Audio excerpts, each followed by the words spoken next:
Friday is Veterans Day, so this week we're taking a moment to thank those who have served and are still serving in the armed forces, fighting for our country. ABC 57 photojournalist Frank Young brings us the story of an Army veteran from Mishawaka and what Veterans Day means to him. Sergeant First Class John Pierce has been in the United States Army for 8 years. I kind of was looking for something a little bit more fun and exciting, something a little different every day. So that's kind of why, I joined the infantry out of all things in the Army. He's been deployed to places like Afghanistan. He says that going to places like that and experiencing their cultures is quite memorable. Right now, he's serving as an Army recruiter at the Armed Forces Recruiting Center in Mishawaka. The recruitment process generally is going to work if someone shows interest in the Army or they kind of come talk to us.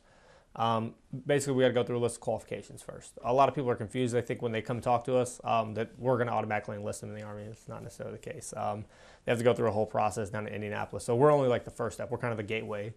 We kind of just help you, move to the next step of the process. The recruiters mainly meet with high school students, but they also meet with a lot of college graduates as well. There's always a good feeling, though, when you see somebody that has a plan with their life, right? So that's what we get the most of, and that's what I like to see a lot, right? Because some of them like to join the reserves. They already have a college plan. They're thinking about going to college, or they already have one set up.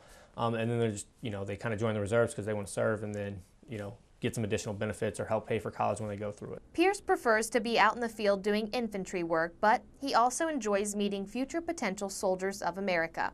So what does Veterans Day mean to him? I think back, to people that are veterans prior to me, World War II, Vietnam, and everything like that. And it's kind of a day to reflect on their service and what they did. It's kind of hard to see myself even as a veteran, to be honest with you, because I'm still active, I'm still in the service. But people that have served prior to me, it's definitely a day of reflection, kind of, see what accomplishments they had and what they did for the country. ABC 57 photojournalist Frank Young shot that story. Pierce says if you're on the fence about joining the Army, you should look at all of your options first to make sure you're prepared.